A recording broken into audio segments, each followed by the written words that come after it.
Round টেবিলে আপনাদের সবাইকে ধন্যবাদ আমাদের সঙ্গে যুক্ত থাকার জন্য।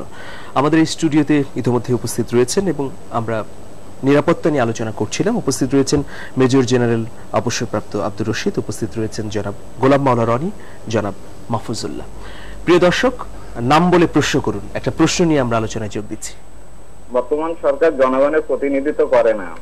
5 জানুয়ারির আগে বিরোধী দলের আন্দোলন দমানোর জন্য পুলিশ প্রকাশ্যে গুলি করেছে এবং 5 জানুয়ারির পরে পুলিশ প্রকাশ্যে গুলি করেছে সন্ত্রাসী বলে, যার ক্রসফায়ার নামে।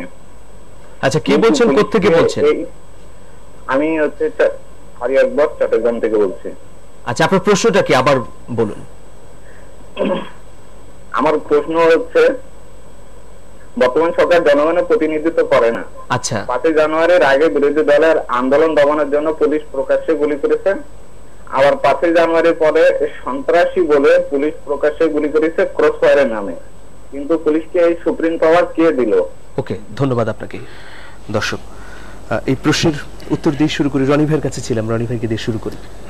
সম্মানিত দর্শক, যেটা বলেছেন সেটা অনেকেরই বক্তব্য, কিন্তু ব্যাপার হলো কি যে প্রত্যেকটি কাজের সঙ্গে তারা যা বলবেন তার সঙ্গে যদি জনগণের চিন্তা চেতনা কর্মের সম্মিলন না থাকে তাহলে কিন্তু আউটপুটটা আসবে না। এখন দেখুন, এক শ্রেণীর জনগণ বলছে বর্তমান সরকারের সঙ্গে বর্তমান সরকারের গণভিত্তি নেই। আচ্ছা, গণভিত্তি নেই ভালো কথা, কিন্তু এই সরকারের যারা মন্ত্রী এমপি যেখানে যাচ্ছেন জনগণ তো তাদের সঙ্গে পাল্লা দিয়ে সেখানে যাচ্ছে। সরকার যে টিআর কাবিখা ভিজিডি দিচ্ছে, কোনো মানুষ তো বলছে না যে আমরা তোমাদেরকে নির্বাচিত করে নিই, তোমাদের কাছে যাব না। কিংবা একজন সংসদ সদস্য রাস্তা দিয়ে যখন হাঁটছে তখন সে বলতে পারে আপনি কিসের এমপি, আমি তো আপনাকে ভোট দেইনি, আমি তো আপনাকে সালাম দেবো না।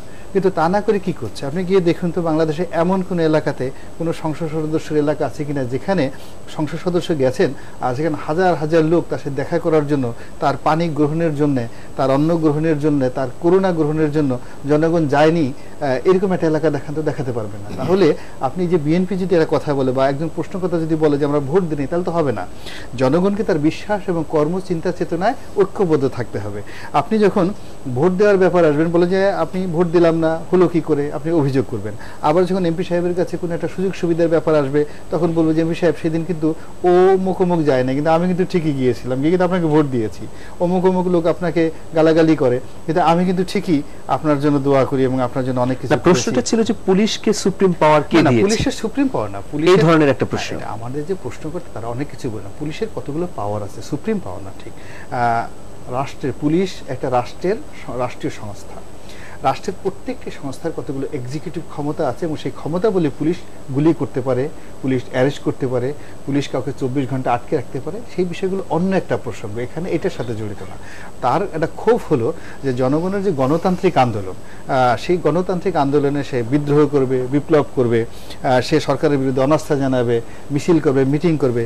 সে পাকিস্তান আমল থেকে দেখে আসছে সহজে পুলিশ গুলি করে না। গুলি করতে হলে ম্যাজিস্ট্রেট আসবে, ম্যাজিস্ট্রেট অনুমতি দেবে, তারপর সে গুলি করবে। রাবার বুলেট দিয়ে গুলি করবে, সে গুলি করার আগে হুঁশিয়ার বলবে, তারপরে টিয়ার সেল নিক্ষেপ করবে, তারপরে যদি একান্তে গুলি করতে হয় পায়ে গুলি করবে। কিন্তু এখন কি করছে, ওই সমস্ত সব বাদ, দূর থেকে ধরেই বলতেছে ওটাকে ধরে নিয়ে আনো, ধরে নিয়ে চিৎ করে শুয়ে পায়ের উপর গুলি করে দিচ্ছে পিস্তল ঠেকিয়ে। এইটাই হলো তার বিক্ষোভ। কেন এই জিনিসটা হচ্ছে? পুলিশকে এই সুপ্রিম পাওয়ার কে দিয়েছে? দিয়েছে আমাদের নির্বুদ্ধিতা। আমরা যারা মানুষ, আমাদের নির্বুদ্ধিতা আমাদের দিয়েছে হলো আমাদের বোবা মনোভাব, আমরা কথা বলতে জানি না। মানে কি, মানে কথা বলতে জানেন, সবাই তো কথা বলছে না। আমরা ওই যে সবাইকে কি কথা বলছে, আমরা সবাইকে কি কথা বলছি। আপনি একজন ওসি সাহেবকে আমার সামনে যান, প্রথম কথা বলছে স্যার আসসালামু আলাইকুম, আপনি কেমন আছেন, কথা বলছে। কিন্তু সে বলতেছে না যে ওসি সাহেব আপনি তো ঘুষ টুস খাচ্ছেন, ঠিক মতো দায়িত্ব ঠায়িত্ব পালন করছেন না, আপনার শরীরে এত চর্বি জমলো কোত্থেকে, ওজন হলো কোত্থেকে, ঢাকা শহরে বাড়ি করছেন কয়টা, এই কথা তো বলতেছে না।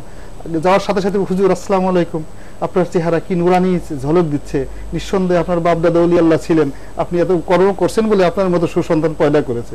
মানুষ কথা বলছে, এই ধরনের কথা বলছে, পরিবেশ অনুযায়ী, পরিস্থিতি অনুযায়ী যে কথা বললে হুজুর খুশি হবেন সেই ধরনের কথা বলছে।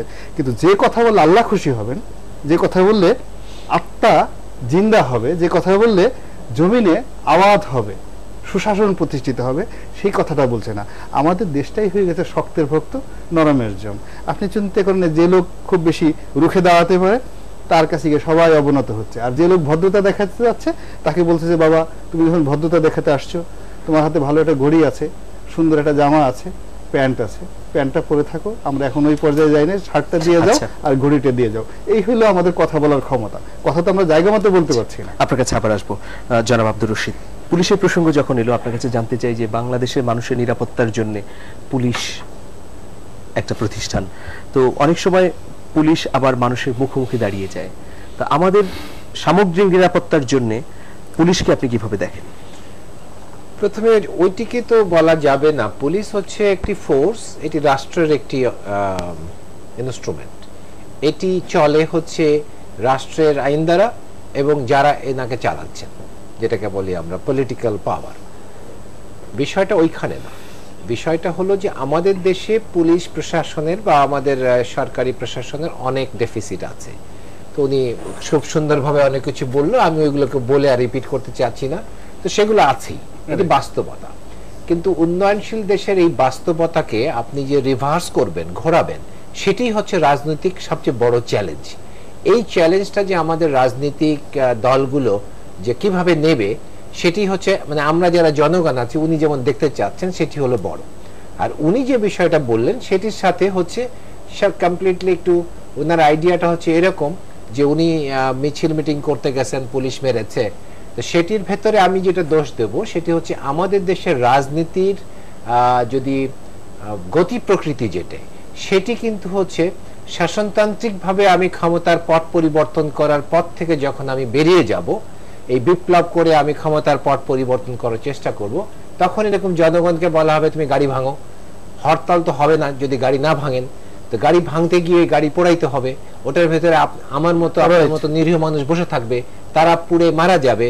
তো এখন পুলিশ ওখানে দাঁড়িয়ে দেখবে, যেখানে জনগণ আবার তাদের কাছে রাষ্ট্রীয়ভাবে এক্সপেক্ট করছে আমার নিরাপত্তা তাকেই দিতে হবে, তখন সে যে গুলি করবে না বা গুলি যদি না করে, তাহলে আমি মারা যাইনি বলে হয়তো আমি খুব লাকি, কিন্তু যিনি মারা গেছেন তার পরিবার কিন্তু তখন মনে করেছে পুলিশ কেন গুলি করে আমার ওই লোকটাকে বাঁচালো না। তো এই যে একটি জায়গাতে ভুলটা কোথায়, ভুলটা হচ্ছে পলিটিক্যাল স্ট্র্যাটেজিতে, যে আমি ক্ষমতা পরিবর্তন করার জন্য, ওই একদিন বললেন যে আমি এটা মনে করি যে বাংলাদেশের এটি বৈধ সরকার কি অবৈধ সরকার, আমি বলবো এই বৈধ আর অবৈধ সরকারের ভেতরে গণতান্ত্রিক পদ্ধতির ব্যত্যয় ঘটেছে। ব্যত্যয় ঘটার ফলে এই প্রশ্নটা এসেছে যে আজকে তো ভারতে আমরা এই ব্যত্যয় দেখছি না। এখন একটা বলতে পারেন যে হ্যাঁ নির্বাচন এখানে হয় না, এখানে কারচুপি হয়, অমুক হয়, তমুক হয়, দ্যাট ইজ এ চ্যালেঞ্জ। সেই চ্যালেঞ্জটা মোকাবেলা করতে হবে যে আপনি ওইখানে নেবেন নির্বাচনটা আপনি কিভাবে সুস্থ করতে পারেন। কিন্তু আমাদের এখানে আমরা বিদেশের কাছে অনেকের কাছে গেছি, নির্বাচন সুস্থ করার অনেক সাহায্য তারা দিতে চেয়েছে, তারা বলেছে আমরা অবজারভার পাঠাবো, আমাদের লোকাল সবাই এটা দেখবে, তারপরে সেখানে আপনি অংশগ্রহণ করবেন না। মানে টোটাল যে ডেমোক্রেটিক প্রসেসকে যদি আপনি মনে করেন থামিয়ে দেন, এটি শুধু একটি এক্সাম্পল। মানে এইটা কি তাহলে 5ই জানুয়ারি নির্বাচনের বিষয় বলছেন আপনি? 5ই জানুয়ারি সহ আমি পলিটিক্যাল প্রসেস। এখন হচ্ছে আমাদের আমরা দেখেছি সংসদ হচ্ছে, সংসদে বিরোধী দল বলা হচ্ছে বিরোধী দল নাই বলেই আজকে নাকি সরকার মানে রাষ্ট্র দুর্বল। আর বিরোধী দল যখন সংসদে থাকা সত্ত্বেও সংসদে যান নাই, তখন বিরোধী দলের অবস্থান কোথায় ছিল? তো এগুলো হচ্ছে খুব ভালো একটি লুক্রেটিভ ওয়ার্ডস, এটি দিয়ে মানুষকে, সাধারণ মানুষকে খুব বোকা বানানো সহজ।